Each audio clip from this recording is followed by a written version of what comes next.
Welcome to the Real News Network. I'm Paul Jay in Washington. The 2012 elections are underway, and it's already a rather strange process. You have a multi-billionaire casino owner from Las Vegas, Sheldon Adelson, who's a close friend of the Prime Minister of Israel, Netanyahu, who's financing the campaign of Republican Newt Gingrich, is doing his best to ally with right-wing evangelicals in the Republican Party. All the while, the Obama administration is dealing with Prime Minister Netanyahu, and apparently Netanyahu has his gun sights set on Iran, and you have the former head of Mossad in Israel calling Netanyahu reckless, wanting to attack Iran. It's all very, very murky. Now joining us to help us unravel all of this is Max Blumenthal. Max is an award-winning journalist, a best-selling author whose articles have appeared in the New York Times, Los Angeles Times, The Guardian, and many other major newspapers. And his recent book is Republican Gomorrah. Thanks very much for joining us, Max. Great to be with you.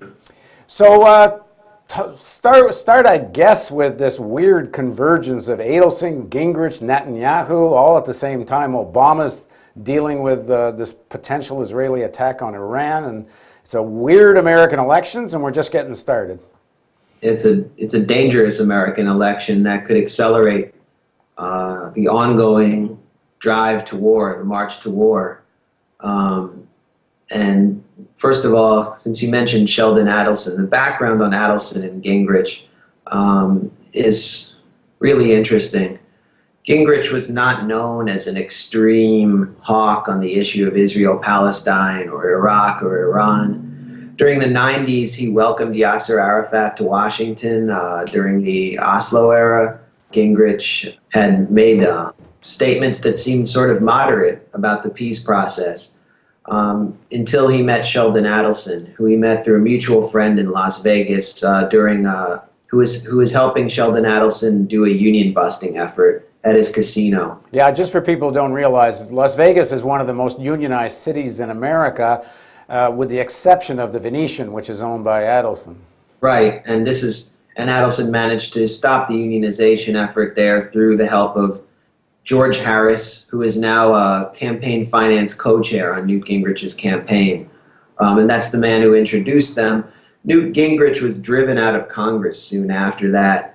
He had led impeachment efforts against President Bill Clinton while he was sleeping with a paid staffer of his, a paid congressional staffer, who is now his third wife, and secretly and doing it behind the back of his second wife. And he had, by the way, left his first wife on her hospital bed, and then he left his second wife while she was recovering from an operation, and did so by telephone.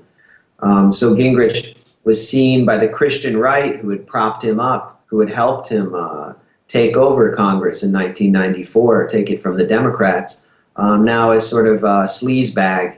And he was replaced by a more extreme figure in Tom DeLay, an extreme Christian Zionist. And so Gingrich went, sort of retreated into the woodwork of the neoconservative and right-wing pseudo-intellectual hothouse in Washington. He took a position at the American Enterprise Institute, which is where the idea for a war with Iraq was generated.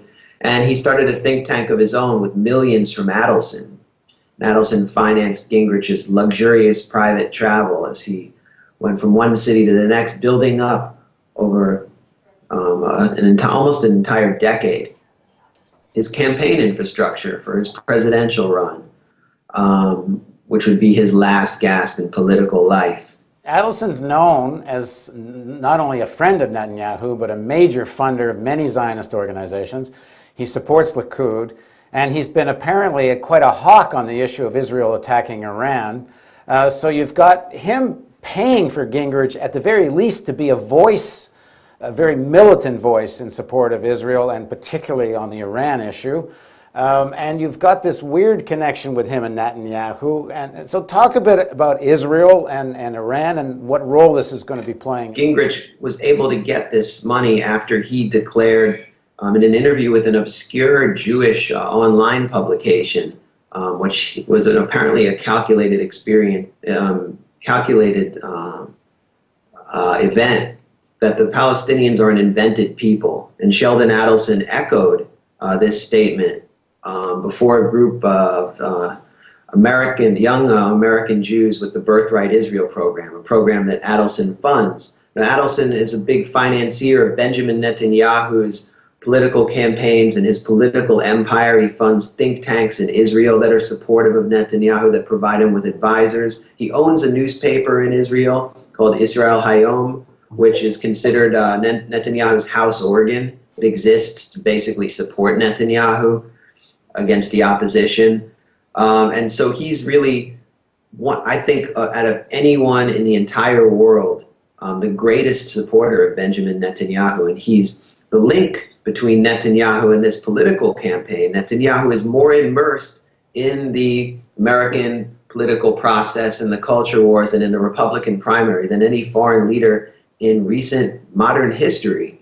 And he's doing so because he wants regime change in two countries. The first country is Iran. The second country is the United States. He wants to replace Barack Obama with a Republican. He tried the same thing when he was prime minister in the 1990s against President Bill Clinton. He leaned on Gingrich. He leaned on people who were seeking to impeach President Clinton, using Israel as a partisan wedge issue, the same way the Christian right uses abortion and gay marriage. And this campaign is the fulfillment of Netanyahu's strategy to use Israel and now Iran as a political tool to unseat Barack Obama. And Newt Gingrich is just one candidate who is assisting this effort. Mitt Romney is also happy to assist this effort, and he's surrounded himself with neoconservatives who have a seamless connection to Israel and to the Israeli military intelligence establishment and to Netanyahu's advisors. Now, they're counting on that Jewish Americans are going to like all of this stuff. But how true is that, in the sense that there is a big section of the Jewish community in the United States which is not pro-Likud and is not pro-Republican? How does this, do you think, is this going to play out amongst Jewish Americans? Well, right now, tonight, the Florida Republican primary will be decided, and there is a considerable Jewish vote there. Jews do make up a sizable percentage of voters in Florida. And some of them are Republicans, and the Republicans mainly because of the issue of Israel.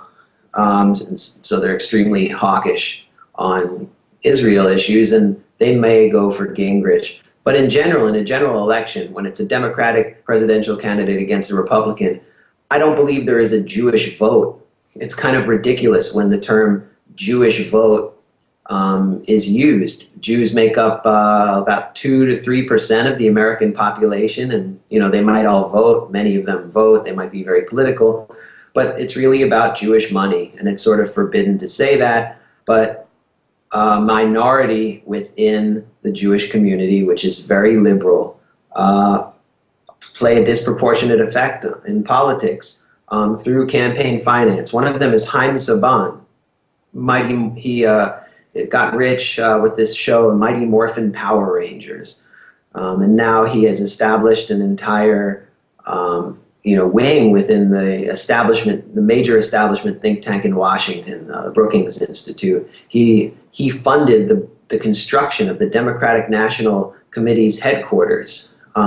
He was the largest individual donor to President Bill Clinton, and came forward to support Clinton's campaign during the impeachment crisis. He was the largest individual donor, I think, to President Barack Obama's campaign. And Haim Saban says he's also a donor to the Israeli army. Every year he gives millions of dollars to the Friends of the IDF. And Saban has said, I'm a single issue guy. My issue is Israel. He is funding the Democratic Party to make sure that the Democratic Party remains in the pro-Israel camp. Then on the right, you have Sheldon Adelson, who's not really a neocon. He's sort of just like the Jewish Donald Trump. He got into Israel after he broke up with his first wife. He had a divorce, and he decided that he wanted to meet Israeli women. And he's sort of this hovercraft elite who can go around the world and pretty much get whatever he wants. So he went to Israel and met a woman who's extremely right-wing, became his wife, and she's pumping money into Gingrich's campaign. And now Adelson has said, according to Gingrich, that his life's mission is supporting Israel. And he's one of the key donors to the Republican Party, as well as to the Israel lobby. You have other people like Mel Sembler, who's a pro-Israel donor. Israel's his major cause. He's pumping money into Mitt Romney's super PAC. And while it's impossible to quantify how much pro-Israel Jewish money is going into political campaigns, an author named Stephen Pease, who has written a book that I find sort of disturbing, that has anti-Semitic undertones, about Jewish achievement, a book that was actually sort of endorsed or praised by the neoconservative New York Times columnist David Brooks. Pease claims that 45% of individual political contributions in American campaigns are from Jewish donors. So this is really where the issue lies, and it's sort of a forbidden topic in the United States. Right, so it's not about the broad opinion of Jewish Americans, it's about a very small elite of Jewish billionaires. Absolutely, and their names are read off kind of on this scoreboard at each annual AIPAC conference, and I think this is an incredibly dangerous and troubling scenario because they are making American foreign policy a domestic issue, and now with Israel's push to war with Iran, they are, in the words of former AIPAC researcher Keith Weissman, they are advancing the war of the Jews. So that's his words. So I think the danger of encouraging or fanning the flames of anti-Semitism is very real. When an element in the United States is pushing the rest of the country to go to war for a foreign country, it's sort of a fulfillment of past anti-Semitic stereotypes. And I think Jews in the United States, most of whom oppose this war and oppose the neoconservative agenda, should be more aware of this.